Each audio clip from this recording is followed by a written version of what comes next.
right. Good evening, everybody. I'm going to call this meeting back to order. It is May 8th, 2017. Welcome to the meeting of the Princeton Council. And please join me for the Pledge of Allegiance.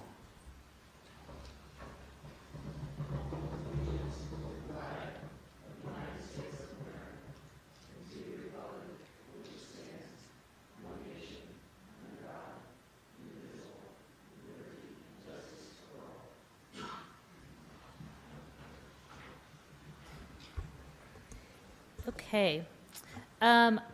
Before we get officially started, I did want to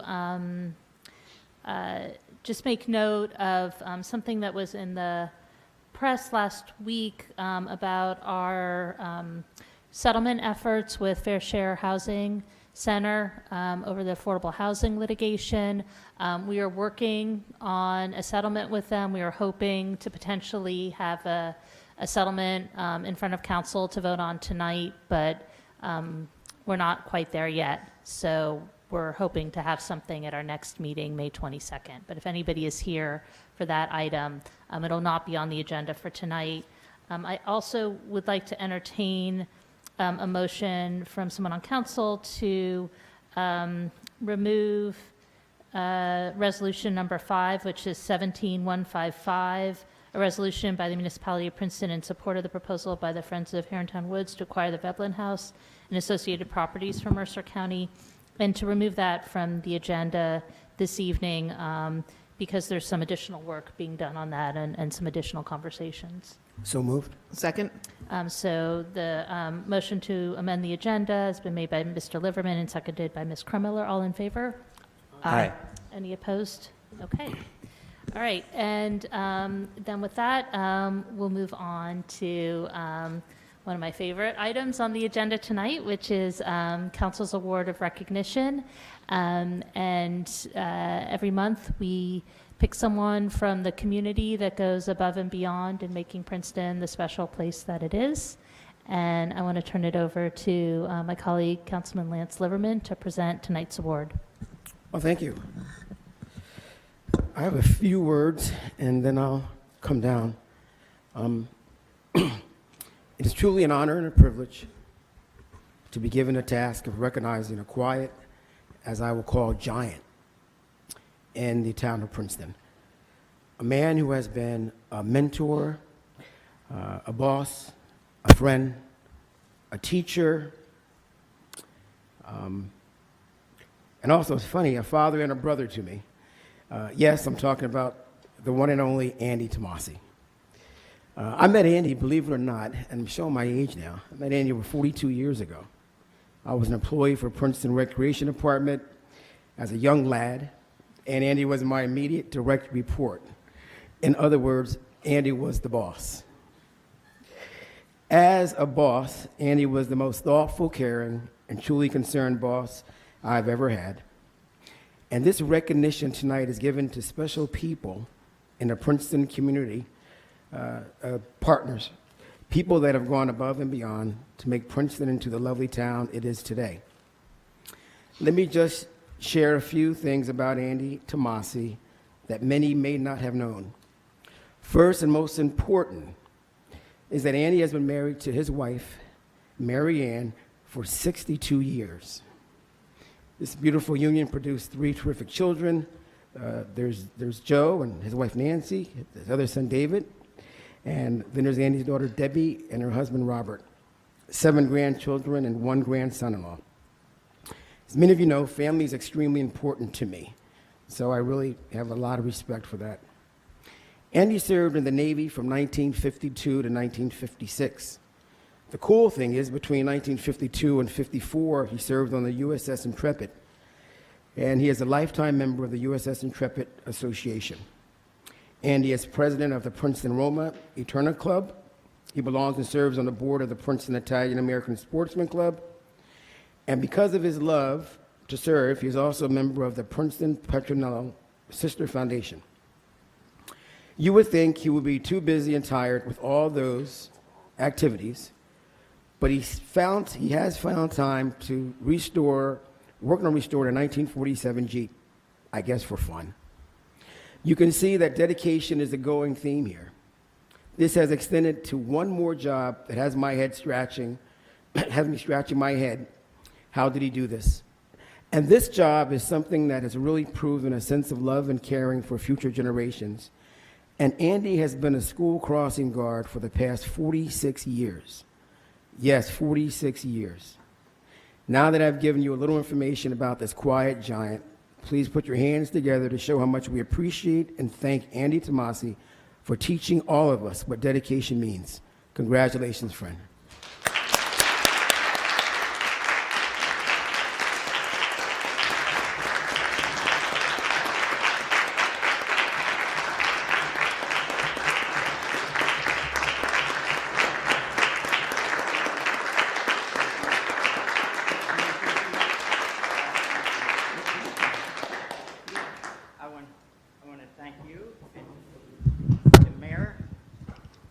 And all the council for this resignation thank you very much, really. But you had one thing wrong. I served on the Intrepid from 54 to 56. Okay. Okay? Before that, I served on shore duty at Norfolk, Virginia. Okay? Anything else? No. Everything else was right.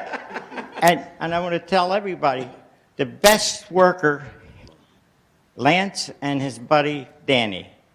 I guess Danny's not here tonight, but they worked from high school 4 years and into college for me. They were great. Great kids. Thanks. Thank you. I appreciate it. Thank you so much. Yeah. Appreciate it. Thank you. Yep. And I want to just thank Andi's family for coming. If you guys can stand, please. This is truly support, and we thank you so much for all you do. Thank you.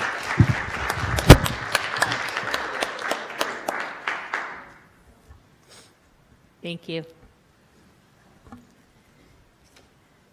Okay, we'll move to announcements. Ms. Howard, do you have any announcements tonight? Mr. Liverman? On May 24th at John Witherspoon School, between 7 and 9 o'clock, we'll be featuring a forum on marijuana, the use of marijuana, and that's done through that special group with Corner House, PADA, the police department, the schools, and we're asking that all parents and children, if they care to, show up. That's the 24th, between 7 and 9 at John Witherspoon School Auditorium. Okay, thank you. Ms. Carmeller? I have an announcement for the rec department, since Joe Butler isn't here to give it. The pool is opening on May 27th, and it will be open on the 28th and the 29th. Also on June 3rd and 4th and June 10th and 11th. And the full schedule begins on June 14th. The rec office will be open until 7 p.m. on May 23rd and 25th for pool registration, photo IDs, and other registration needs. Thank you. Mr. Quinn, any announcements? I just mentioned the Ciclavia bike and pedestrian event on Quaker Road on May 21st, and there'll be an extended opportunity to do a historic bike ride from Trenton along the Canal Towpath, joining up with the Ciclavia. So all roads lead to Quaker Road on May 21st. Great, thank you. And I just have a few more announcements. The first, I just wanted to thank our professional staff, especially our police department and public works department, for another great communiversity. It was a beautiful day, and we had a ton of people as normal, and everything ran really smoothly. And we got a email afterwards where the person described the Nassau Street looking like a war zone at about 6 p.m. that night on Sunday, and then coming out Monday morning and looking like nothing had happened. So it's just a testament to the great professional staff we have, and I want to thank them. There's a few more bike events I just wanted to mention. The first is that this Wednesday is Walk and Bike to School Day. So for anybody who has school kids, assuming the weather is going to be nice on Wednesday, I think it is. That's a great day to walk your child to school or bike with them. And also next week is Bike to Work Week. And May 19th, next Friday, is Bike to Work Day. So they do this in May because the weather's so nice. I'm a fair weather biker myself, so this is the time of year to dust everything off and take some extra time maybe to get to work and enjoy the weather. And then on the 20th, there's the Bike Rodeo, which is an event that's right out here in the parking lot at 400 Witherspoon Street, and it's another great event for kids to come out. The police are out there teaching the rules of the road for bicyclists, and there's usually some free giveaways, so encourage people to come out for that. And are there any staff announcements? Nope. Okay. Then we can move on to approval of the minutes. We have several closed session minutes here. I think we can take them as a block. I move we approve them in block. I'll second. Okay, so moved by Ms. Howard, and these are the minutes, March 13th, March 20th, March 27th, April 13th, and April 24th, seconded by Ms. It's actually April 3rd. Oh, April 3rd, thank you. Yeah. When you go look, you'll see that. And April 24th, seconded by Ms. Krummeller. All in favor? Aye. Any opposed? Okay, the minutes all pass. And now we come to the portion of our meeting for comments from the public for items not already on the agenda. I know there is at least one person who'd like to speak to the Veblen House, and I would encourage, since we did just take it off the agenda, if anybody would like to speak on that or any other item that's not on the agenda. We'll start with Peter Madison, if he's still here. Is Peter still here, or did he leave? Oh. Okay. So I'll just open it up then for anybody who'd like to come speak.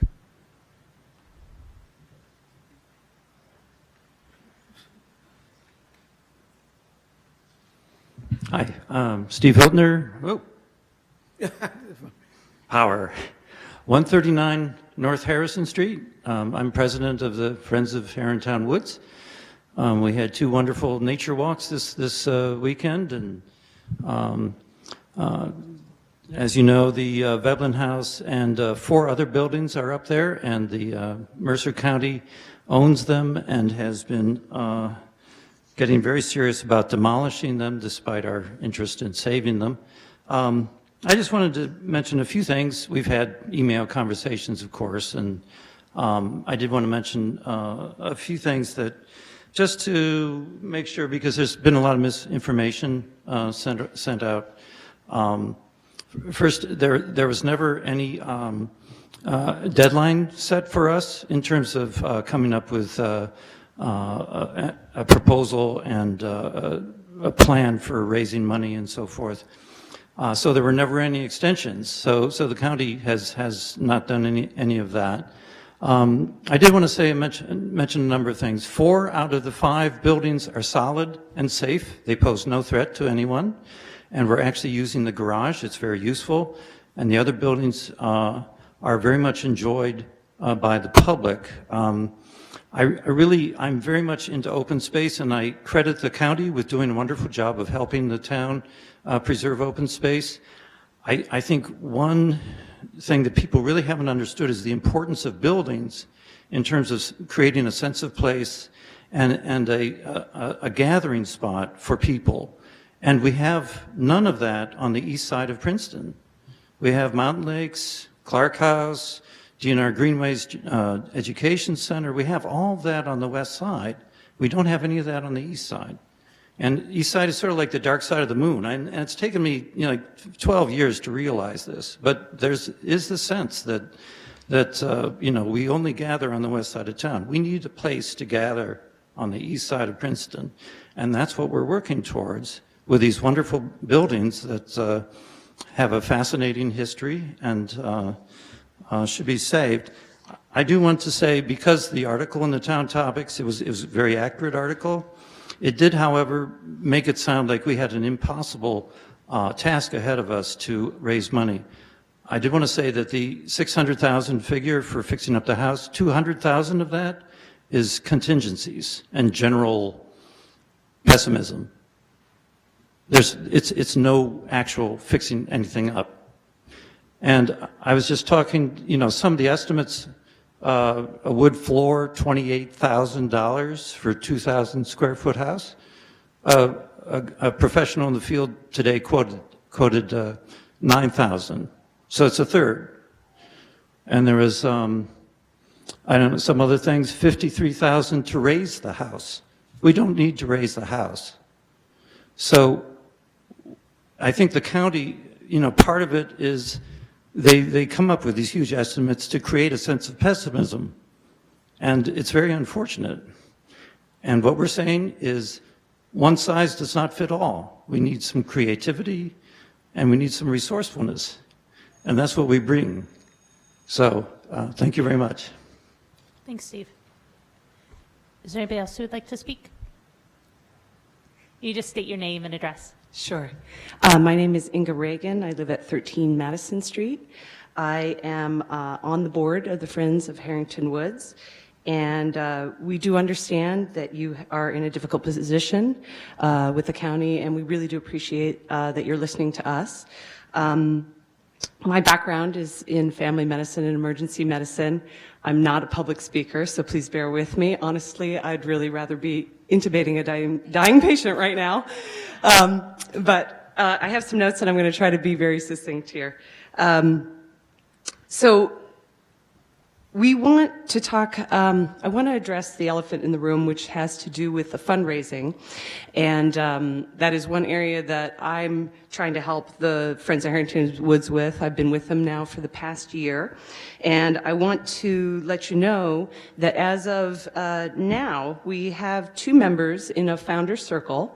We have raised our funding and pledges now to $55,000.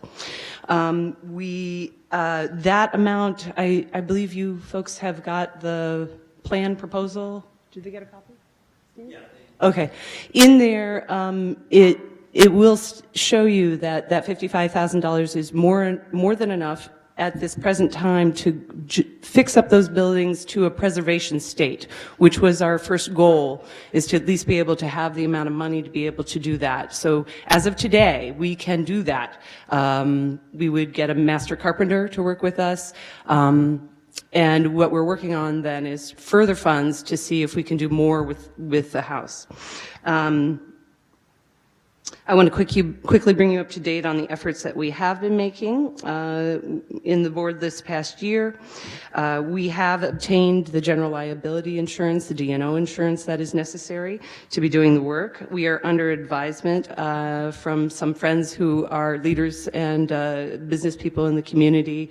Adrian Rubin, former president, I believe, of PEF.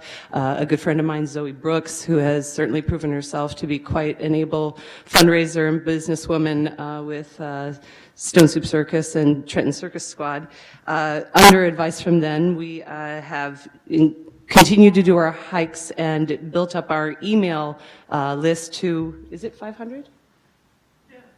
500 people now. We also are developing a donors circle. We, as of today, now have 2 and have raised that additional $25,000 just this past week. We are in the process of interviewing professional fundraisers, and we are continuing to do that. We have 5 potential leads now for further donors. And just today, I met with someone who previously worked on Wall Street, knows quite a few business people in the area, and dropped about 20 names off the drop of the hat and would like to introduce me to them. So, while there's a lot of concern, we really would like this opportunity to further our efforts with the fundraising. Our concern with the county is that as we continue to meet their goals, it seems that they continue to change the bar. So, in terms of how much money to make, all of that, that is one of our big concerns, and I think was a concern with the proposals and things that we're supposed to be today.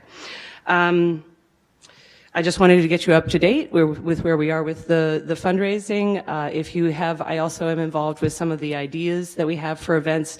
This really is an exciting opportunity. Not only can we do hikes, there's potential to do poetry festivals, music festivals, a retreat for the university, math department. You know, there's just on and on. We have tons of ideas of what we could do. I think this is a unique opportunity because we have a small, diverse board of people with a lot of unique ideas of what we can offer the community. So thank you.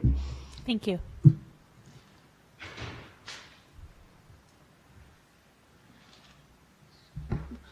Pam Mackold, 713 Prospect. You can pull it down. Yeah, there you go. 713 Prospect Avenue.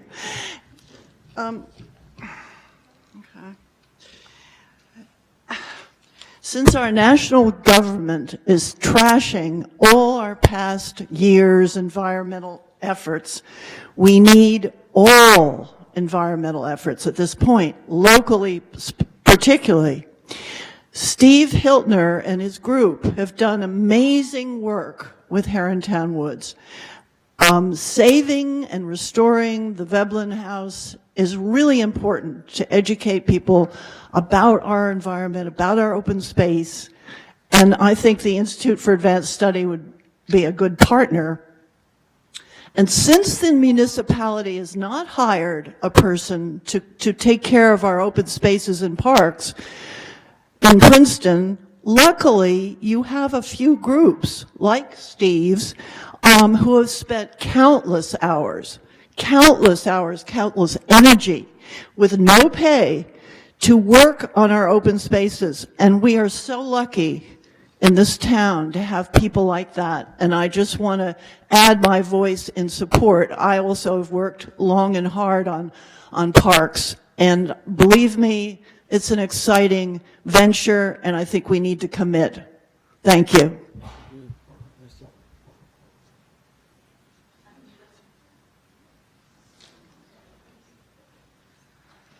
Hi, Stephanie Chorney, Race Street.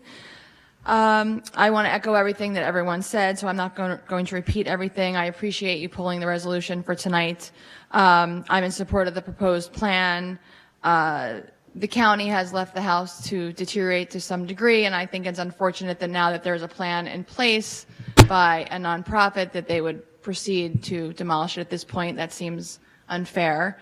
I also feel that the fundraising efforts before the land or house would be in the possession of the nonprofit, it's hard to go full force with a fundraising plan because nothing would be set in stone. And what happens if you raise a lot of money and then have no place to put it? So I think it's fair that they need to have some type of acknowledgement that some transaction will happen before tons of funds are raised.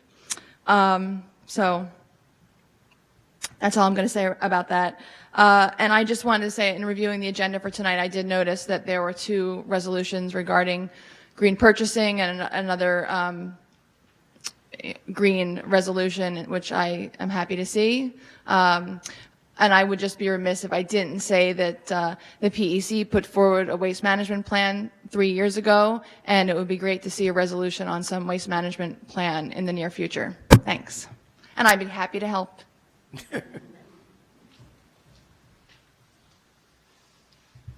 Sally Tazalar, 51 Grover, and I'm the secretary for Friends of Herringtown Woods. And thank you for letting us talk and talking to the county. I think it's really important that we all come together. When we first endeavored to save the Veblen House, it was my understanding that the county said, show us a 5-year proposal on how you can raise the money, what it's going to take to save the Veblen House. They didn't say, come to us with X amount of money. They said, come to us with a plan, and we'll deed it over to you. So I think it's kind of unfair that they have changed the bar like this. Now all of a sudden, it seems like money is the bottom line. If I had $200,000 in my pocket right now, we wouldn't be sitting here having this conversation. But I think that we should be given the opportunity to bring the people of Princeton together to save this place. My full-time job is an art teacher. And one of the things that I want to do at the Veblen House is have that house open and available so that I can have school children come out there and I can take them on trails in the woods. We can have art projects, they can paint, they can draw. I want to give something back to the community through that particular area. And in addition to wanting to do this, my husband and I maintain the trails. We've been doing it since 2013, when the state of the trails was such that no one could walk them. Now we see tons of people in the woods, walking their dogs, bringing their families. I think it's important, and it's work that we do every weekend. He does it during the weekdays, and we have spent thousands of hours keeping these trails clear, taking the trees out when they fall down after storms. And we just want to give back to the community through the Veblen House. I think that we have a lot to offer. Thank you.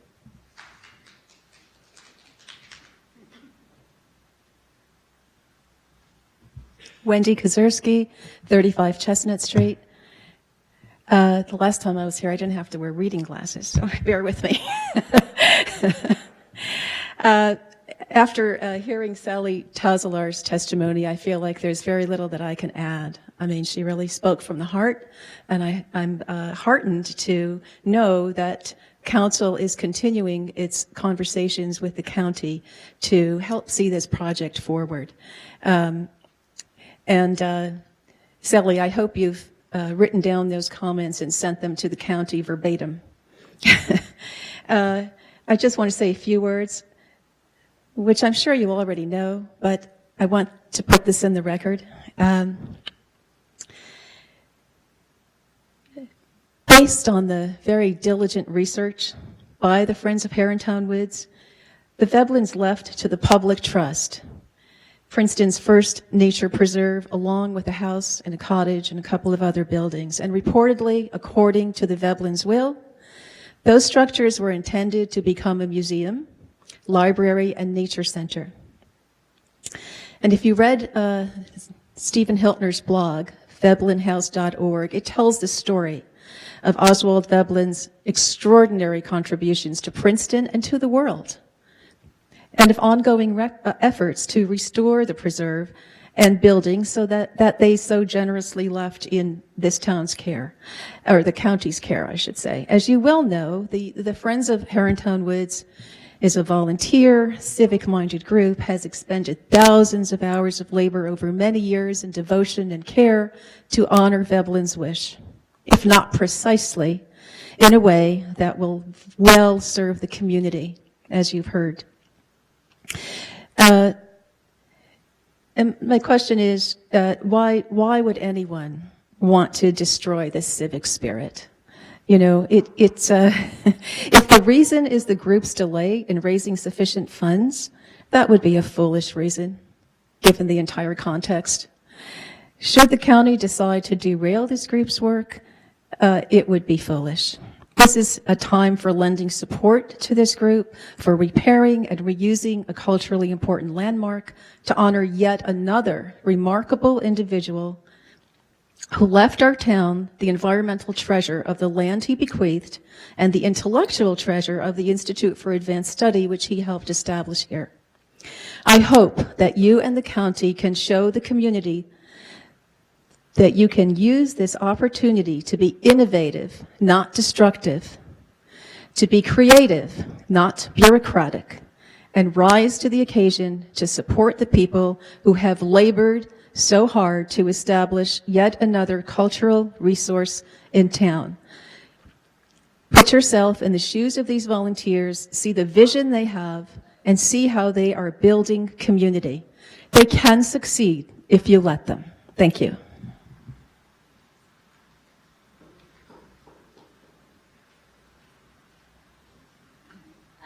Mia Sachs, Terhune Road. Margaret Griffin, Patton Avenue. We're here because we represent, I think, Princetonians who We're lovers of Herringtown Woods. I am someone who's played there all my life, and the buildings are part of the landscape there. The preserve is one thing. We love the trails. We love the special geological section of town that is, but the buildings are really part of the landscape as well. And to lose them would be a real tragedy. So I appreciate your efforts. I hope you will be on the side of the Friends of Herringtown Woods and the Veblen buildings. And I remember a time when Herringtown Woods was really the central park of Princeton, and I know it's taken a lot of time, of council's time, but I think that the role of council is to represent the community, and I think the community has a strong interest in maintaining Herringtown Woods and the buildings, if at all possible. I think Steve has shown remarkable initiative and tenacity, and I do actually believe that this could come to fruition in a reasonable amount of time, and I think he deserves a chance. Thank you. Thank you. And I do want to just thank the Friends of Herringtown Woods for their work on the trails. That park has been transformed through your work, so I do want to thank you. And we'll continue the conversation over the next few weeks and hope we can get to some resolution. But I want to thank everybody for coming out tonight and speaking. Is there anybody else who'd like to speak on anything that's not already on the agenda? Okay. Then we'll close public comment and we'll move on to the presentation for this evening. So I'd like to call up Neil Chatterjee. He's from Andrina, which is a startup working out of Tiger Labs, and he's working on a project for community high-speed internet. We had talked about one of our priorities one year was free community Wi-Fi. This isn't quite that, but it's maybe a step close towards that direction. And I wanted Neil to come out just to talk about the work he's doing and his and what it might mean for Princeton. Hi, everyone. I'd like to thank the council for having me here today. Oh, wait, before you start, can we... Of our own technological... This is the first time we've used these monitors. Okay, mine just went on.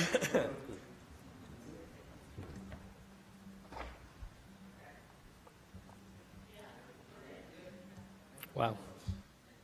I for you guys. So.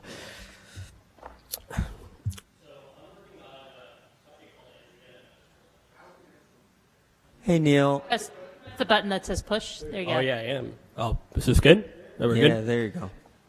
So as Liz mentioned, Andrina is a company out of Tiger Labs, and our goal is to provide a sort of community Wi-Fi solution. So to paint the current picture for what home internet looks like, it's the same across many other towns, not just Princeton.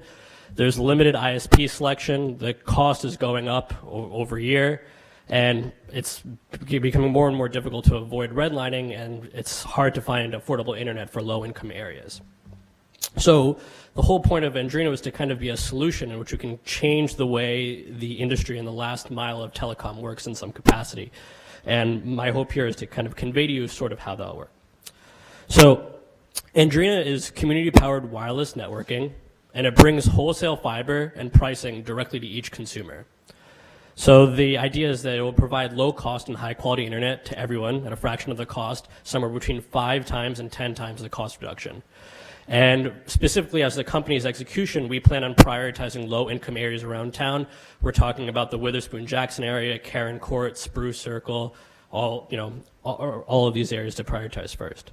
So as I mentioned, it's sort of a wireless network, but in order to see what it looks like, you can refer to this kind of isometric view that shows every house in a community, or most houses, or residences, properties forming this wireless grid that helps everybody deliver data to each other. And with that, that drawing in mind, it's key to, go through the steps and see how it works. And the first step that Andrina participates in is we purchase and manage wholesale fiber connections. We're in works with companies like Light Tower, Cogent, Layer 3, all of these solutions that allow us to bring the wholesale connection directly to the consumer. The next step on top of that is offering a turnkey wireless hardware for residents and businesses.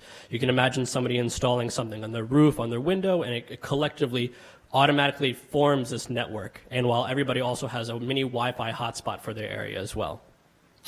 And one of the major areas that I would like to get a lot of input from the council on this area is the revenue sharing model. All of the margins that are involved in moving the data from the wholesale directly to the consumer, that's going to be divided completely among the community. So the more you can imagine a landlord is interested in investing, buys the sorts of hardware, and the more that they invest, the more they make in passive income. So to give you some concrete examples with that in mind, you can see that a landlord who wants to spend $1,000 up front, her tenants can join her wireless network and pay her directly for the data they consume. The model offers residual income for the landlord and can save her tenants thousands on home internet costs because they're paying at the wholesale level. And at a smaller scale level, meanwhile, someone with a well-placed corner apartment can invest only $100 in hardware and end up paying $0 a month in internet just because it's the cost of their bill is being offset by providing it to other people.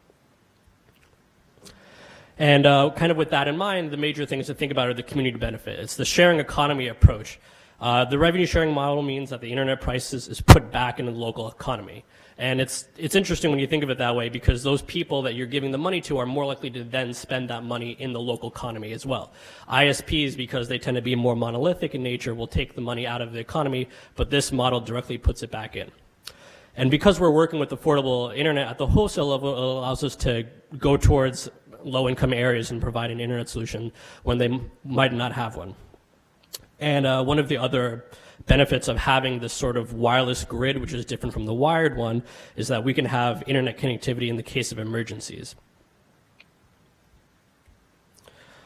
And just a quick mention on some of the partnerships. We're working with the town, the university, a public library, local businesses in the area, and property owners and HOAs to kind of bring this to scale. The more users that we have, the cheaper that this internet will be for everyone, and the more that it approaches the cost of electricity to run these devices plus at the wholesale level. And as I mentioned before, we're working with the Housing Authority to target the development in low-income areas as a first kind of major step. But that's kind of the high level, and I just wanted to open up any questions so I can, hopefully answer them for you guys. Ms. Carmela? So what type of signal are you talking about? Yeah, so this is all in what's known as the ISM band, which is 2.45 gigahertz, pretty much everything your wireless router is made of. It's kind of put out by the FCC as a band that's designed for public use. And so are you saying it's all wireless, or when you said wholesale fiber, I assume the fiber is going to some of the properties and they're giving off the internet, or are you saying it's just a whole web of all wireless? Yeah, so for the most part, it's all wireless, but in order to kind of take the data that then goes to Manhattan and everywhere else across the world, that's sort of the wholesale fiber connection. And we kind of manage all of that. And, we're going to have our first connection out of Tiger Labs. Maybe we'll have one out of my place in Witherspoon as well. But the idea is to have many gateways sort of for a redundant solution in case anything goes down, so on and so forth. And so are the connections, like I know on Comcast, or when you have cable internet, your speed depends on how many other people are using the speed? Mm-hmm. Is this how it is with bandwidth? That's something I just don't know. Yeah, so most people in general or ISPs, wireless ISPs as well, they'll tend to oversubscribe, and that's because you want to make as much money as you can by ensuring that people can use the pretty much. Not everybody uses internet at the same time. So it makes sense that you oversubscribe by factors of 4 or 5 and so on. We're working from a little bit of a different model where we kind of go from the bottom up. So as we find that we get more in demand, we can purchase more and more from the wholesale. So we're not in this sort of situation where we start with this large consumer base. We're working from the bottom up, and that allows us to kind of give consistent speeds across the board. I just wanted to thank you. It's exciting to see this follow-up. I felt very lucky to meet with you at Tiger Labs in November or December to hear the first presentation. And I'm so pleased that you've reached out to the Housing Authority as we suggested, and that the public library is on board. It's exciting to follow. This could be a game changer economically for a lot of people in town, since internet is no longer a luxury but a necessity, and it's a necessity that not everyone can afford. And if this is able to do that, then Princeton would be leading technologically. So thank you for being in Princeton. Of course, yeah. It's hard because anybody who wants to sort of provide a solution like this, there's a lot of technical overhead and a lot of manual labor that needs to be done, but we hope to kind of bring a lot of the cutting edge research that we find at the university and sort of make this whole process automatic. And this, goes off into more of the tech side of things. The idea is that if you can take everything at the wholesale level, negotiate on behalf of all of the consumers in town, bring them those low prices, and have an automatic process that delivers the data to them, it's a seamless solution that's really cheap. And that's kind of the exact initiative that we're hoping to pilot here in Princeton. Thank you so much. Has this system ever been used before, or has it worked anywhere? Yeah, so the underlying hardware that's used by a lot of people who are looking to do a wireless solution to replace the typical ISPs. So there's Hammer Fiber, which is in New Jersey, and they're on towards the Jersey Shore area. They look to do something where they install sort of still a monolithic approach where you have these towers and you go to your consumer houses, you measure the signal and install devices. Our approach is a lot more decentralized in nature, and it's a lot more fluid in how it works, and it's a lot more automatic. So even if a company like us goes under, the idea is that the technology and the infrastructure and everything that's necessary for this to grow and foster and become its own living, breathing thing is out there. But the way that most other people do that is they tend to do it where we peg ourselves directly to our consumers. If our business goes under, you're out of luck. But we don't want to take on that model, because internet's a really important thing to a lot of people, and you can't just tie yourself to this and just walk away. It's important that it stays a part of the community, and that all of the people who help power it get rewarded for doing so. Yep, Ms. Carmelo. Yeah, I think it sounds like a great idea. I'm wondering, it seems like the large telecom companies would be doing everything possible to prevent you from doing this. And so I'm wondering. Yeah, I mean, you can imagine my concern from knowing that this is recorded and broadcast. But I mean, do you anticipate legal challenges or? A lot of approaches that we've seen in the past that do sort of data sharing, they break the terms and service of their agreement. Like, you can't connect something to your Wi-Fi and then broadcast it to the public and then charge people for it. But we're working with a very fragmented market, a very segmented market, the wholesale guys. And those are all of the fiber that was set up in the 90s and then brought up. So there's actually a lot of consumers. And there's a lot of people that, follow this model. We've chosen a model that allows us to scale much faster than everybody else. So there's a lot of other people on the chopping block before us. So I think we'll be okay. Can you talk about where you are in terms of getting this off the ground? Sure. So we're working with a few, just to kind of explain to you how the infrastructure works, is that there's the large-scale backhaul, and what that includes is a bunch of nodes that have this hardware that create pretty much long point-to-point links. And we have a few of them set up with the university in a few strategic locations that services as a ring around the university's central campus. So you have Holder, you have Fine, all of these large towers, and we have our hardware, and we're working with OIT to get everything up and running, but we're in the process of aligning all of those devices and should have that by next week. And once we have that major connection, we have a fiber connection at Tiger Labs that is where all of the data goes out of the network. And from that point on, it allows us to spread out. And one of the two media places we're looking to target is Karen Court, which is on the lower left corner of that square, and also Spruce Circle, which we hope to make a direct connection to Tiger Labs. So we're also working with property managers in the downtown area. We're working with Palmer Square Management, Jack Morrison as well, hoping to kind of set this up and provide internet for their tenants, and then use the library as well, the public library, as a hub to kind of broadcast towards the Witherspoon-Jackson area as well. So yeah, we're in the process of now, once we get the backhaul finished, should be done by next week, at that point it's kind of much easier for us to sprawl out and make these smaller connections. But that's the largest overhead for any project like this is creating this backhaul, so to say. And, over the past several months, we've been working that out. Okay, just one more. Yep, Ms. Carlin? Just one more question. So it sounds really utopian almost. I mean, how are you, do you have a plan to make money? I assume you're not a nonprofit, so. Yeah, so that's a struggle that I have to always think about, because ultimately I'm mostly concerned with providing the public good, but I also want to be able to grow this company such that it can help the town in its maximum capacity and go further on.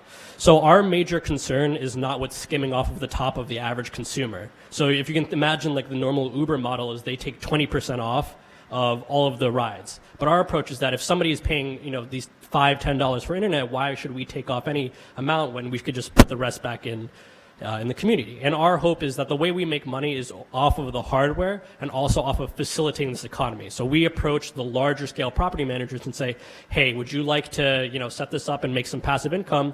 They don't want to hire an IT team to do that, so they go directly towards us, and we help facilitate that. Additionally, in the beginning, we'll be, functioning as the gateways, but our hope is that we can kind of give that back to the community and make it as easy as possible for everybody to kind of onboard and so on and get rewarded for doing it. Okay, great. Well, thank you very much. This is an exciting project, and Yeah. we like to be the center of innovation when we can. So, Yeah. Thanks. look Thanks forward for to hearing me. hearing It does more. sound really exciting. Yeah, thank you. Thank you.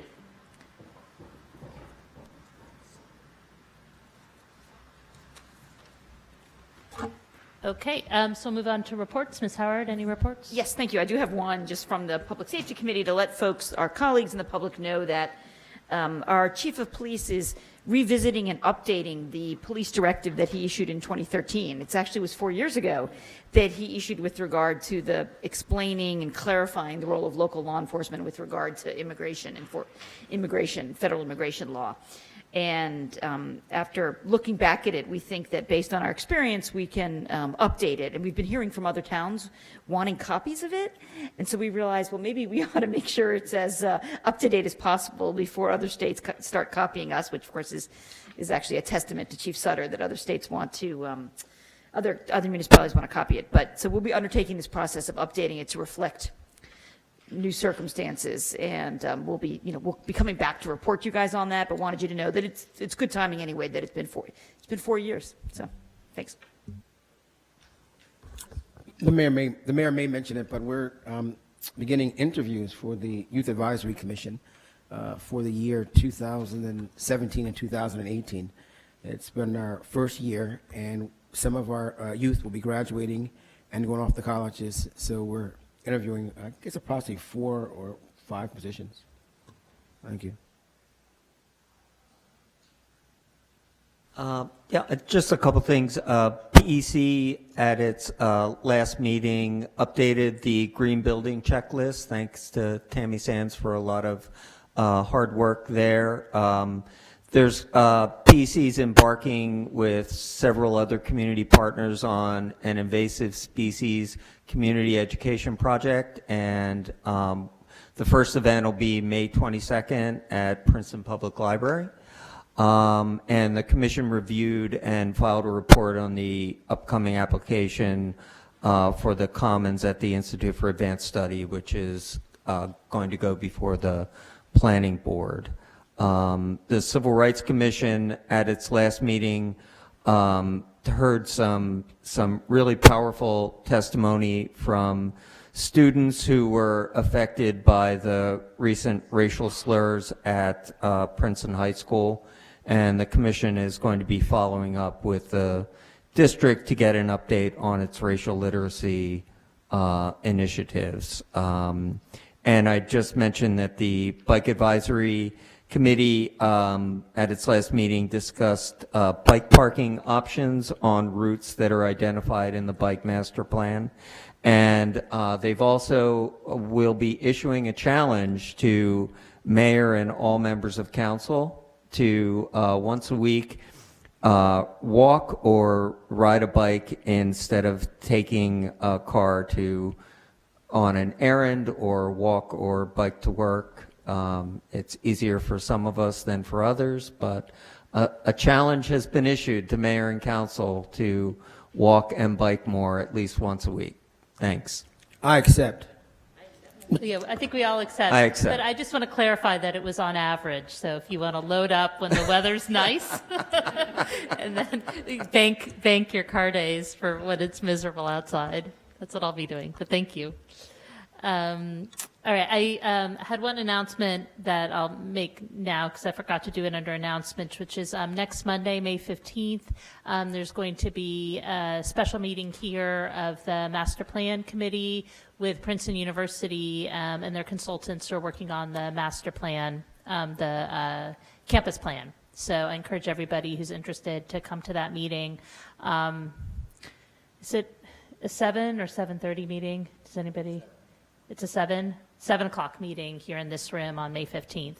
And then there was a meeting of the library board last week, and a couple things I wanted to report from that. One is a program to have some of the folks who are taking the ESL classes help with volunteering, and it's a way for them to practice their English. And one of the programs they're helping with is the parking validation, which I know is always a hot topic here, but it's a great way to diversify the volunteer pool and have folks practice their English. So want to give kudos to the library for thinking of a creative program. And also the library will be increasing the fees for library cards for non-residents. Obviously, if you live in town, you get your library card for free once you pay your taxes. But this is for non-residents, so it'll be increased from $150 a year to $175 a year. And there's a discounted card for seniors and for non-residents who work in town. And those rates are also going up from $50 a year to $75 a year. And are there any staff reports? No? Ms. Stockton?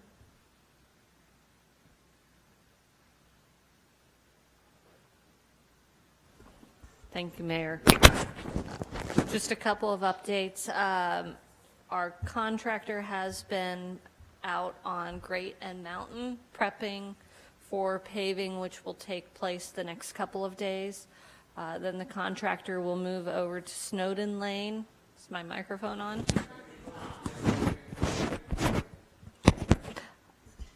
Any better? Okay. And then the third area for paving in the next couple of weeks will be Valley Road. And one update on that project is when we need to repave the intersection of Valley and Harrison.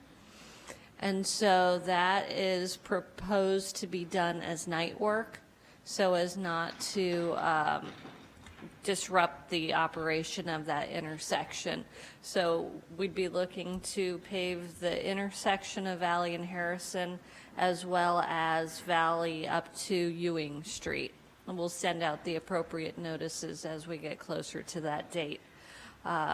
Regarding the parking study, we've identified the next parking meeting will be on June 14th, and the meeting will take place here in this room. It'll be more of a presentation style meeting rather than a open house as the first meeting was. We've received about 1,500 responses on the parking survey. It will remain open through this month. They'll close out the survey about 2 weeks before the meeting on the 14th to be able to put all the results together and have that information available at the meeting. That's it. Thank you. Terrific. Thank you. Mayor, the special meeting time is 7:30. Thank you. So the meeting on Monday, stand corrected, it's at 7:30. But if you get here early at 7, you can get a good seat. Better than being wrong in the other direction. Okay. Now we'll move on to the ordinance public hearing, which is Ordinance 2017-13, an ordinance by the municipality of Princeton granting a 30-foot wide utility easement to PSE&G on block 12.01, lot 22, which is 1 Monument Drive in the vicinity of the Bayard Lane driveway for a sum of $5,000. And I wanted to ask Ms. Stockton, we had some questions for PSE&G and we hadn't heard back from them. Is that correct still? Correct. We are still awaiting feedback from them. We even contacted them just on Friday, and we've heard nothing. Okay, so I might advise council to maybe not have us vote on this evening. Just stay silent on it. Stay silent, but we will hold the public hearing. So I'll open up the public hearing for anybody who'd like to speak on this ordinance. And then do I close the public hearing or keep that open as well? I would keep it open if you're Okay. not planning to take action tonight. Okay, all right. So that will be continued at some later date. We don't have to set a date for that, Yeah, do we? you do. Or is it better to vote it down for now and then we can Yeah, reintroduce? I think you're better off just voting it down and Okay. then take it back up again when you're ready. I Oh. think that's just going to be cleaner in the record. Okay, all right. So, A motion to turn it down? well, let me close the public hearing first, and then there's a motion to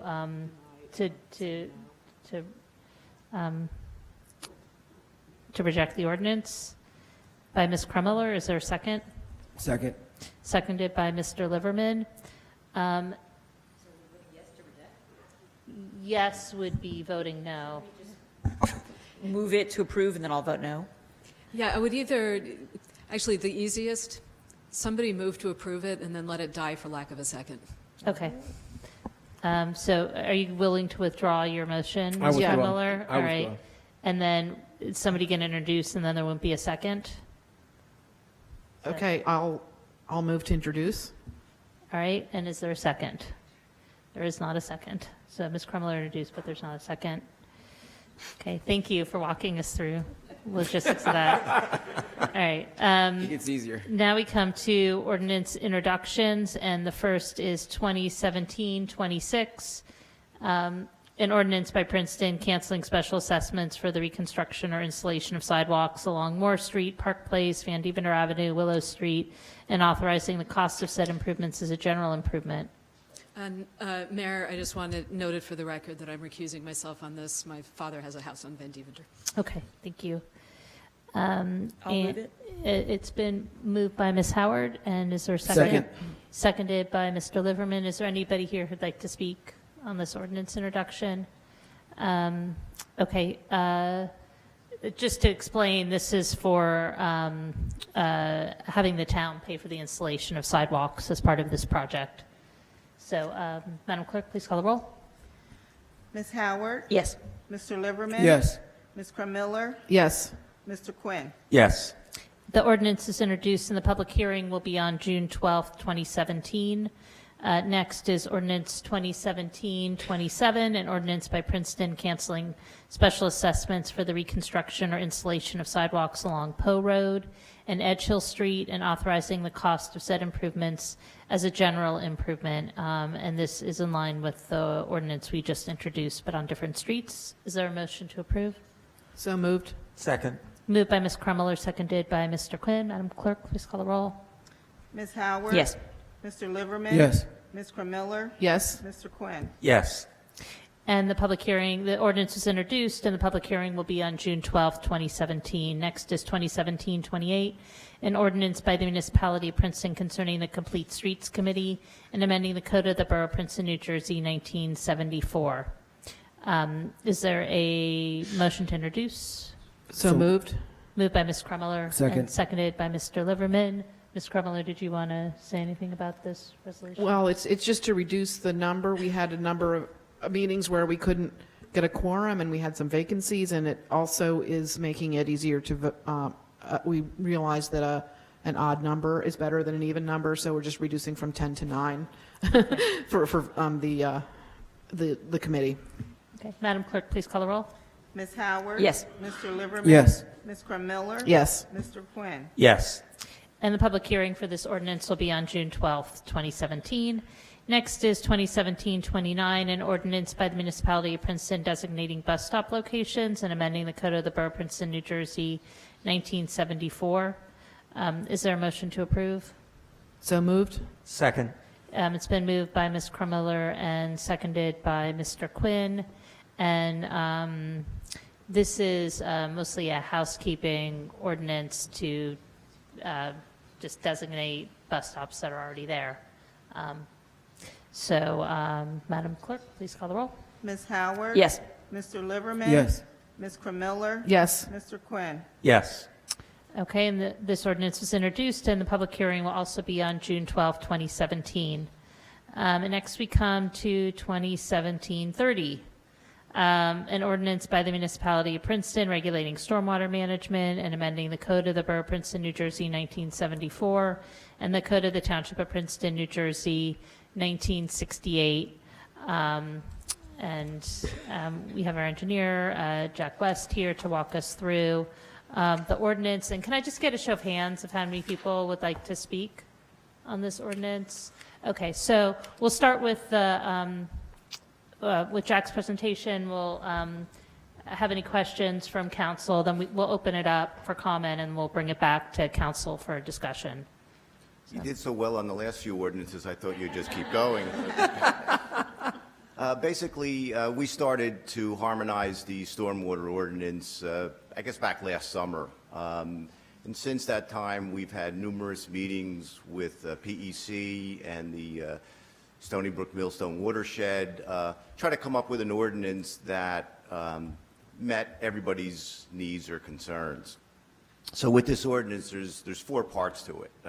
First part is harmonizing the township and borough minor development. The second part is changing the definition of a major development. The third part is harmonizing the definition of what impervious surface is. And then the fourth part is an inspection permit that would be required for major developments.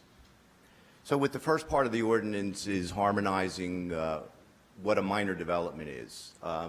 In the former borough, minor development was any increase in impervious surface of 400 square feet, you had to provide stormwater management. There was no discretion. In all cases, once you exceeded 400 square feet, you had to provide, whether it's a rain garden, dry well, something to retain the water on site. Township was a little bit different. They had a chart with the maximum impervious surface based on lot size. And if you were under that impervious and did not impact an adjoining property, you didn't have to provide stormwater management. Where you had to require stormwater management in the former township was if you exceeded that impervious coverage, or if at the discretion of the engineer felt that you were impacting an adjoining property. And there you would have to provide stormwater management. In the township, it was a 500 square foot cutoff. So what we're proposing is that it would be 400 square feet, as it was with the borough. There would be no discretion. Once you exceed 400 square feet, you do have to provide stormwater management. What we've done to make it a little bit easier is we have a formula that for every square foot of new impervious, you have to retain 2 gallons of stormwater on site. So what that does, it eliminates the need to hire an engineer to design a stormwater management system. Makes things a little bit easier, because that cost could be a couple $1,000s to have an engineer design a system. This does, so it's easier for former borough people, a little bit more complicated for township people. It does add a cost. The cost of these systems for a small improvement are in the $5,000 range. Larger additions could be up to $15,000. So there is a cost associated with this. But again, working with PEC and Stony Brook, feel that this is a good compromise. Maybe we want to go through each section one by one and then take questions. So I would say if you have a question about this first thing about harmonization. General question about the process? I mean, it's not intended to bog us down, but Yeah, no, that's fine. one thing, and I do commend. It's been a really thoughtful process, and folks came out from the Watershed, and it's a lot of people thinking about this. One idea that came up was instead of installing something on your own property, could you contribute to broader effort. That didn't get included, did it? And is that something? Not we yet, would that's phase 2, and we'll discuss Okay, that. you know, I don't want to hold We'll this discuss that up. later on. But what has to happen there is the municipality would then have to provide some type of stormwater management. So what we don't know yet is how we're going to accomplish that, especially in the area of the former borough or even a lot of the former township, where the lots are smaller, the streets, there's a lot of street trees. What actually would we do? And we don't have a good solution yet. There's a lot of options out there, but we want to make sure that we have a solution so we're not just collecting money that really doesn't go anywhere. Got it. No, I don't mean to be holding up this initiative. I just want to make sure we keep that on the table, because for some people, they might be happier. It might be more effective to be contributing to something that was more coordinated. Yep. Thank you.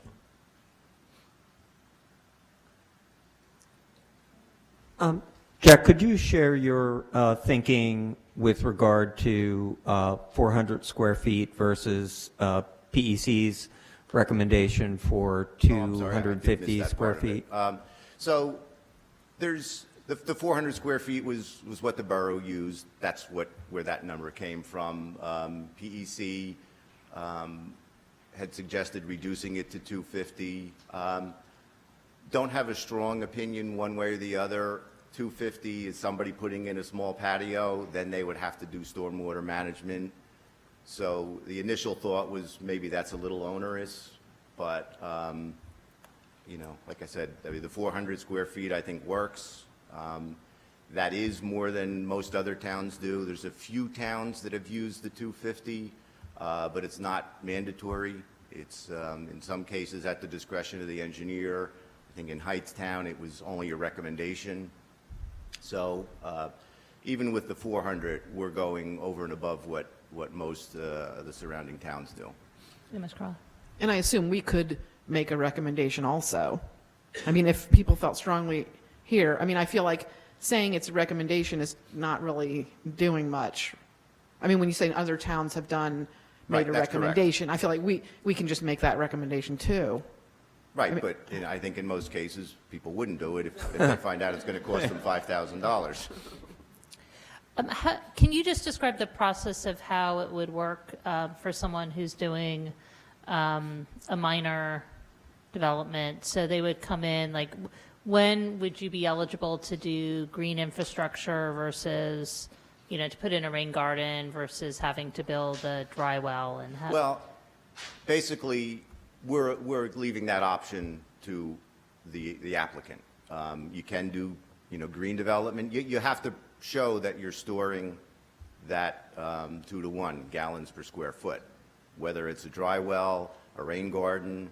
The reason most people have been doing the dry wells lately, rain gardens, they work great, they require maintenance. There's the concern that does the water sit in there for any length of time? So some people don't want to use rain gardens. There is a cost associated with it. They're probably a little bit cheaper than a dry well, but not substantially cheaper. With a rain garden, you have to still bring in a piece of equipment. You have to amend the soil because the soils in Princeton are not the best for recharge. And then you have to have plants in there that are water tolerant, but also drought tolerant, because in the summer, when it's not raining, you know, you may actually have to water the plants that are in your rain garden. So there's a lot more maintenance involved with a rain garden than there would be with a dry well. so there would be some sort of chart when someone came in of, you have to build a rain garden of a certain size, Yes, and that I would mean, get you basically this much. what we're saying, if you do 400 square feet, you have to provide 800 gallons of storage. So depending on how deep and how big your rain garden would be, it's just based on a volume calculation. Right. Are there any more questions on this section? Okay. So the next one is changing the definition of a major development. And currently, in both the former borough and township, it's 1 acre of disturbance or a quarter acre of new impervious. And at the suggestion of PEC and Stony Brook, we're reducing that to a ½ acre of disturbance and 5,000 square feet of new impervious. That really doesn't affect single-family homes unless it's one of the big mansions. It's really more for the commercial properties. Don't believe it's going to have a big impact because most of the commercial properties are major already because they're over an acre of disturbance. So I didn't see a lot of controversy with that part of it. So the third part of it is harmonizing the definition of impervious surface. In the borough, basically porous pavement was considered impervious. Decks are considered impervious. And the township didn't have decks as impervious or porous pavement, and neither had pools as impervious. So we're proposing that a deck, a pool, porous pavement be considered impervious for the purpose of your development application. And that does a couple of things. One is, it does help to reduce the amount of development that occurs on a site because you're limited to your impervious coverage. But in reality, those things really are impervious. You don't want somebody to take a property and do the whole thing in porous pavement because they're saying it's not pervious. You could theoretically do that the way things are right now. So we're considering that to be impervious, as with gravel. I guess one question with that is, is there any advantage at all to having gravel over concrete? And it seems like this would completely take out any incentive to put in something that's porous, and it seems like... Well, you get the benefit in doing porous pavement, you get the benefit of using that as your stormwater management technique. The same with the problem with gravel is, first of all, if you're using it in a driveway, it becomes very compacted. It's better than asphalt, but it's still not really pervious. And the next problem we have is after a year or two, people come in and pave their driveways. They don't need a permit, so you've lost whatever you had before. Explain what you just said, though. But if you do the gravel walkway, you can then use it as your... It's not enough to get a benefit. And again, for the most part, if you have loose gravel, you're getting the benefit. There's some storage in the stone, but it's not enough to make a difference. And again, same thing, they get paved over at some point in time. If you change the foundation of the matter beneath the gravel, would that help? Yeah, if you use porous pavement in your stormwater design, it's not just the porous pavement. You have to have a volume of stone underneath it that holds that water until it can perk into the ground. So it would really be the same thing with a gravel, path, that there would have to be a certain amount of gravel below the surface, not just a couple inches of gravel on the surface, because the ground underneath it really doesn't absorb the water to any great degree. Okay. You can keep going. So the last part is inspections and having a permit process. And to start out, we're limiting it to major developments.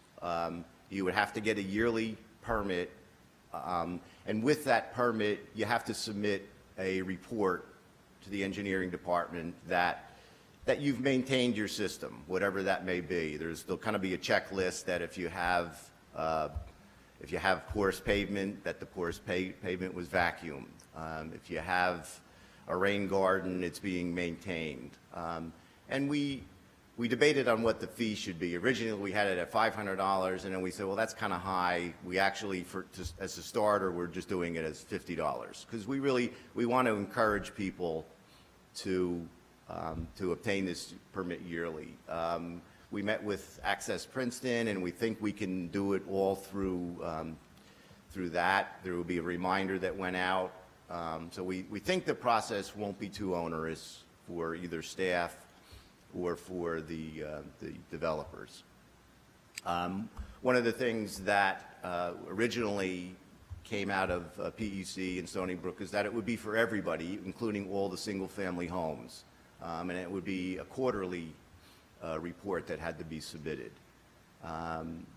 We had concerns with just the amount of work involved in that, and that would be a little onerous. So we, as a phase one, the compromise was let's start with major developments. And I'm sorry. Yeah. So this would be self-policing? You would So basically, you would file the permit or something? right. or- We'll say December 1st, a reminder will go out to everybody who's obtained the permit that by January 1st you have to submit your maintenance report. If we don't get it by whatever date, we'll send a reminder. So hopefully there's not a lot of staff time involved, and everything's done automatically. But at some point, there probably will be follow-up with people. Staff would, writing letters to remind people, and if need be, to do inspections. We don't initially envision having to go to every site to do an inspection, but obviously, anytime there's a problem, there would be inspections would be involved. But people are going to be signing a document that promises that they've done the inspection. Yes. So, And again, this is only for major developments. Okay. Are there any other questions from council at this moment? And then if not, we can open it up and then we'll bring it back. So yeah, thank you. All right, so we want to hear from you. So yeah, if you want to come up to the mic, anybody who wants to speak, even if there's somebody already speaking, it just helps to line up and so we can hear from more people. And yeah, please state your name and address, and if you can keep your comments to, try to keep your comments to 3 minutes. Liz, I think we do want people to line up behind the speaker, right? Yes, please. It just will make it flow much better. Sophie Glovier, 68 Drake's Corner Road. I serve as chair of the Environmental Commission. As Jack said, we've been working since last summer on this stormwater management ordinance, and I want to particularly thank the staff who really has devoted hours to this and been great partners, and each of you council members and the mayor who's met with us to discuss it. I think that while we have spent a lot of time on this, it has been time well spent. I think we all have received an education about the implications of changing patterns of precipitation due to climate change, increased impervious surface due to development, and how that's changing our water flow, and also the importance that stormwater management has on maintaining and hopefully even improving our water quality. So we believe that together we've developed a really strong ordinance that will make Princeton a leader in this area, and we hope that it will serve as inspiration to other municipalities to follow along. And at PEC, we are very committed to supporting the community-wide kind of understanding of this ordinance through outreach and education, and also are committed to making materials available to the community so that when they understand the obligation that they have to manage their stormwater, there are resources for them to find. We've already posted some of that on our website, and we will be continuing. We have a summer intern this summer who's going to help us develop some more materials. So I hope that you'll support this ordinance. Thank you.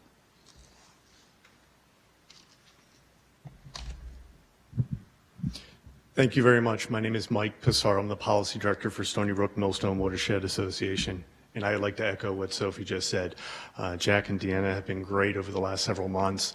The council and mayor, you have met with us, you've listened to us, you've asked questions, you've challenged us. And that has been a great process. And the PEC has been a great partner in this to come up with an ordinance that I think really moves water quality forward, moves Princeton forward. So I'd like to thank them. And to really cut to the chase, we do support this ordinance. Just to go back a little bit, back in January, Jim Waltman came before you with a presentation talking about stormwater. And there was many aspects to it, but two of them were flooding's getting worse, climate change is occurring, and that flooding will continue to get worse. Two, and this would probably surprise a lot of people, water quality. Over 98% of the waterways in New Jersey do not meet one or more standards. And that is because, in large part, because of stormwater pollution. And so to address that, we had to stop thinking the old way, sort of the Model T way of getting it into a pipe and getting it off the property as fast as possible, and move more towards what I'd like to think of the Tesla model. Green infrastructure, infiltrate, treat on site. It's something that many communities throughout the country is doing. And with this ordinance, Princeton is moving towards that. And we had made those recommendations, as Jack went through many of them, reduce that trigger for major development. And that was a recommendation not just from us, but based upon EPA's reading of our prior permits. Create that minor development. And as Jack went through, the borough had the 400-foot trigger. We were recommending 250 feet. Heightstown has, as he mentioned, an EC that makes recommendations, which are strongly listened to. You have towns that have 200 feet as well. So, Princeton wouldn't be out there, by itself at 250 feet. It would be with multiple other municipalities. And to capture that 500 gallons on site, and that's what this ordinance does. We would ask that stormwater management be required for redevelopment. You're not going to address the problems that we're having without redevelopment. And I'm going to go very, very quickly. There was a commitment from the council at the March 9th meeting to really work on us on that phase 2 redevelopment, mitigation waiver fee, as Heather mentioned, and go forward. And as part of that commitment that the Watershed is making, we've met with multiple stakeholders throughout the months. We will continue to meet with stakeholders, but we also hired a stormwater specialist, someone who has experience with stormwater green infrastructure. And Corey Kreisler joined our staff 3 weeks ago, and she's going to talk very briefly what her experience dealing with green infrastructure was and how she can sort of help us educate and move that ball forwards. But as I said, we do support that ordinance, especially with that commitment from the council and staff to work on phase 2. Thank you.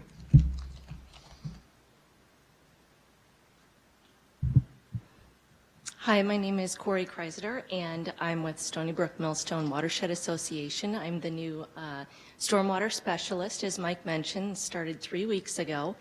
And I relocated recently to the area from Fairfax, Virginia, where I worked for the Northern Virginia Soil and Water Conservation District in partnership with the county, with Fairfax County, where we did research and evaluation of their rain gardens, bioretention facilities that the county maintained. They had over 700 of them that they maintained.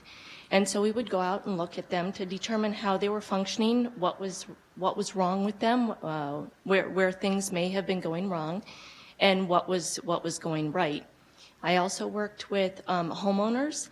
A lot of them were longtime residents of Fairfax County, 30, 40 years, and they were in smaller homes on larger pieces of property, and infills were coming in, and larger homes were going up, where a lot of the stormwater runoff was then diverted onto the home sites that were next door. So what we would do is go out and talk to the homeowners about the issues that they were having and how to mitigate their stormwater in an environmentally sensitive and typically more inexpensive way.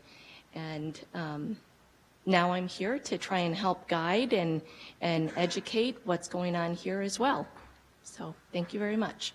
Can you just repeat your name again? Sorry. Sure, Corey Kreisler.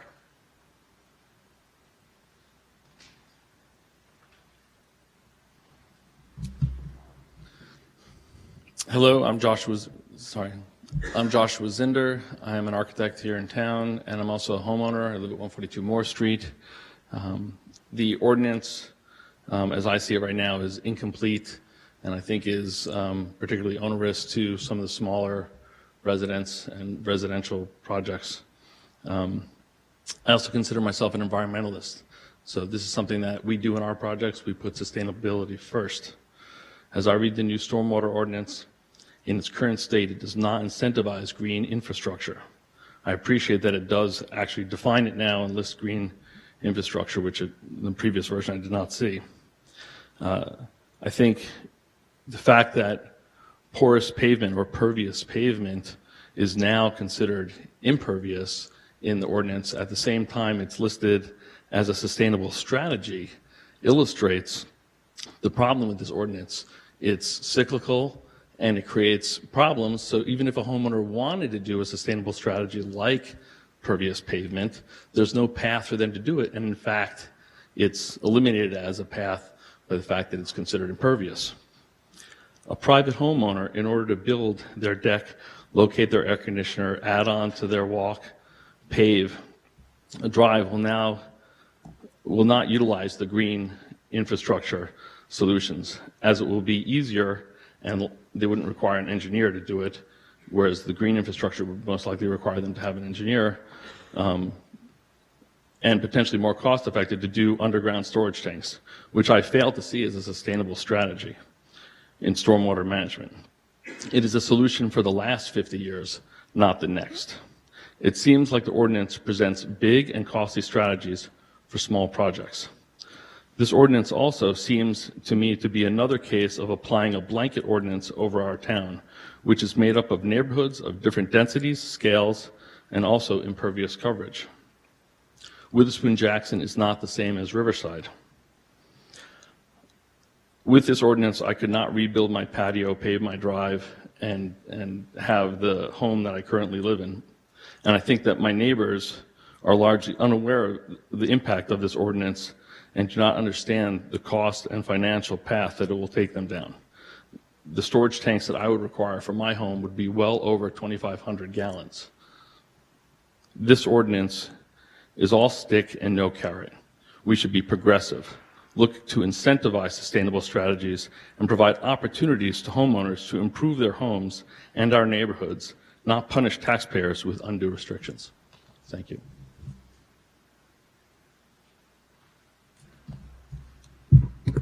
I'm Kip Cherry, 24 Dempsey Avenue. I want to thank you for this proposed ordinance. I think we're definitely headed in the right direction. I think that at some point we will have another drought of some sort, and as we always have, there's a cycle, and this will help to regenerate our groundwater. I think it's a very good idea. I happen to live in a neighborhood with a lot of stormwater problems, and each incremental activity at various sites around our neighborhood creates more stormwater if it doesn't get controlled. So I would go for the 250 square feet because I think that any addition is a major addition to a neighborhood where there already is a stormwater problem. I also think it's a very good habit for all homeowners to get into, to understand how to control stormwater. It's not really that onerous. And I'd like to mention another word that really hasn't come up, and that's swales. And so on one side of my property, I have a dry well. On another side of my property, I have a swale that my neighbor put in with a lot of discussion. And the swale slows down and holds the stormwater, allows it to sink in, and keeps it from rushing onto my property where it ends up in my basement, where I have a big problem. So I think it looks beautiful, actually, but it does require some maintenance over long term. The swale will erode. So I think the voluntary report concept is really a good idea because it means that the homeowner is reminded constantly that their yard needs to be maintained and that stormwater control needs to be maintained, so that it's something that everybody recognizes as something that's just kind of part of life and part of having a property. And it also creates a public record for other people in the neighborhood to know that that homeowner does have certain maintenance activities that they should be doing. I'm very concerned about the dry well that's between me and Jefferson Road because there's no way I'll know whether it ever gets mucked up, filled up with debris or anything like that because it's not under this regimen. Although I don't know, maybe it would be in the future, but it's already pre-existing, so maybe it isn't. But someday that may fill up and it may cause then a big problem for me because I'm depending upon that dry well. When there's a new owner, in fact, the house has already been sold again. It was only owned by somebody for about a year or two. It's already been sold to someone else. The new person probably has no idea that there's a dry well on the property that should be maintained. So by having this reminder go out to everybody, I think that it's a very good thing, because then people will realize that there's something they have to maintain. They have to go look at it, make sure it's working, and report back. And I think that's very good. So I congratulate you for taking this step. I think it is sustainable. I think it's enlightened. And I'm glad that our town is taking leadership in this. And it's been a long time coming. So thank you. Thank you. Just to be clear, were you going to say? But, yeah, I mean, you complimented us for something that's not really in the ordinance. So the reporting piece of it is only for the major developments. It's not for the individual homeowners. But, you know, maybe there's a way, I think Kip raises a good point about if somebody is installing, especially the underground dry well, does that get put on property records somehow so that the new owner would know that it's there? One of the issues is that it's not, it's supposed to, but, again, a lot of that is not recorded. You're right, or that, the new property owner doesn't even know it's there. Even if you're the first owner of the house and it's built by a developer, you may not even know that it's there. We haven't ruled it out yet. We just wanted to move that to phase 2, and I'll go into, there's kind of 3 topics we've briefly talked about for what the next step is. Yeah, well, just before that, is there anybody else who didn't get a chance to speak who wanted to speak? I would just say that I do recommend, and I didn't realize that, I do recommend that the minor or small homeowner also have a report to write. It's just a small thing, but I think it's a really good thing to do. Is there anybody else who'd like to speak on this who didn't get a chance yet? Okay, so before you go on to part 2, I don't know if I just thought of a couple questions I forgot to ask initially. Is there anybody else who has questions? So one was, this came up when we were having a discussion about this last week, but I didn't realize that if we're in a drought situation, which I think we've seen with climate change, we can have periods of very heavy rain and then periods of drought, that if you have a rain garden, that can be destroyed during a drought if you're not watering it. Is that? Well, I mean, it's like any landscaping. It needs water. So if we don't get rain for several weeks, the potential is there that it's going to die. You're planting vegetation that's water tolerant. There is vegetation that's both water tolerant and drought tolerant, but that's part of the balance you're doing. Is you are looking for vegetation that can handle the water. So if it doesn't get the water, the potential is there that it would die. But when I say you have to water the rain garden, it's no different than you're watering your grass or any other shrubs or landscaping you have on your property. Right. Okay. And then I guess a more fundamental question, and this picks up on something that Josh was talking about. Like when you think about the stormwater runoff, is every piece of land the same, or do you have areas where it can, I don't know how to ask this question clearly, but it just feels like there might be areas where if you're building a structure and it's surrounded by a forest, that structure is going to have less of an impact than if you're building that structure in a place where there's already a lot of dense development and there's not a lot of extra place for that water to go. So if you're taking up one of the last bits of pervious soil, that it's going to have a bigger impact. And is that the right way to think about it, or is it more that we have so much capacity for stormwater runoff, and it doesn't matter if you're putting that impervious surface in one area versus another, it's all in the end the same?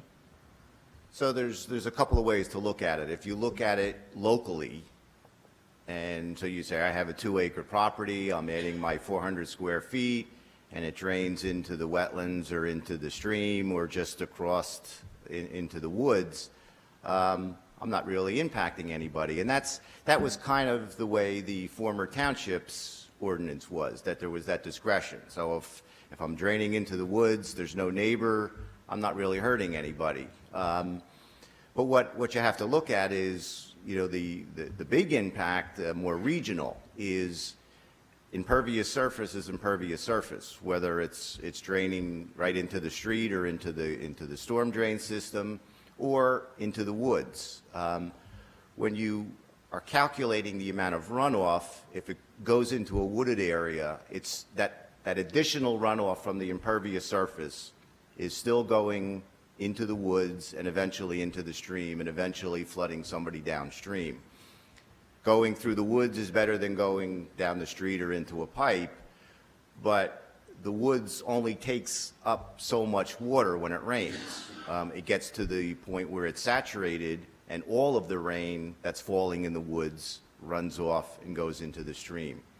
So on a small storm, it definitely helps to go into the woods. But in these big storms where you have several inches of rain, the woods or lawn or anything else that's not impervious becomes saturated and won't absorb any more water. So that water runs right through the woods into the stream and floods somebody downstream. So you can look at this neighborhood by neighborhood and say, well, one neighborhood has a drainage problem, let's focus on that. Another neighborhood doesn't have a drainage problem. But you have to look at this regionally also, and you are impacting people, whether it's in another town somewhere downstream. Okay, thank you. Ms. Howard? Oh, I'm ready to move it if there aren't other questions. Okay. I move adoption. Or I'll reintroduce- second. Yeah. Okay, so there's a motion to introduce and by Ms. Howard and a second by Ms. Kremiller. Are there any other comments from council? Then Madam Clerk, please call the roll. Ms. Howard? Yes. Mr. Liverman? Ms. Miller? Yes. Mr. Quinn? Yes. So the ordinance has been introduced, and the public hearing for this ordinance will be on June 12th, 2017.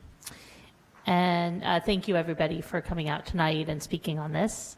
Next, we come to our resolutions. The first is 17-151, resolution authorizing a shared services agreement for animal control services with the Township of Montgomery for second and third quarter 2017, not to exceed $36,000. Is there a motion to approve? So moved.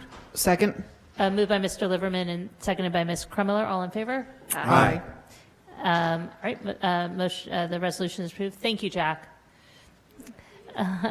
Next is 17-152, resolution awarding agreement for extraordinary unspecifiable service to the Princeton Senior Resource Center in an amount not to exceed $140,000. Is there a motion to approve? So moved. Second. Moved Oh. by Ms. Howard and seconded by Mr. Quinn. Oh, I had a little question. Is this the same agreement that we've done in the past? Yes, it's the annual agreement we do once we approve the budget. And it has the exact same language? Just because I thought it was really unspecific, but maybe I didn't notice that in the past. I mean, I just was struck by the language that said, we're not putting any details in this because it's too hard, because they provide such myriad services. Again, that's the requirement because it's an EUS. Basically what that's saying is because of the nature of the procurement process, that we're unable to go out for competitive bids. It's basically That a term of doesn't art mean that we the need to- services are not specified. It's Just means basically- that putting together a specification is difficult. Okay. So resolution has been moved and seconded. All in favor? Aye. Aye. Any opposed? Resolution passes. Next is 17-153, resolution awarding agreement for extraordinary unspecifiable service to Sustainable Princeton in an amount not to exceed $30,000. Is there a motion to approve? So moved? Second. Moved by Ms. Kremiller and seconded by Mr. Quinn. Any comment or questions? All in favor? Aye. Any opposed? Resolution passes unanimously. Next is 17-154, resolution authorizing municipal auction. Is there a motion to approve? Second? Moved by Mr. Liverman, seconded by Ms. Krummeller. All in favor? Aye. Any opposed? Resolution passes unanimously. Now we come to the consent agenda, which contains items of a routine nature, passed by single vote. Are there any items anybody would like removed from the consent agenda? Seeing none, is there a motion to approve? So moved? Second. Moved by Ms. Krummeller and seconded by Mr. Quinn. All in favor? Aye. Aye. Any opposed? The consent agenda passes unanimously. And is there a motion to adjourn? So moved? Moved by Ms. Krummeller. Second. Second. Seconded by Mr. Liverman. Third. All in favor? Aye. All right, meeting is adjourned. Thank you, everybody.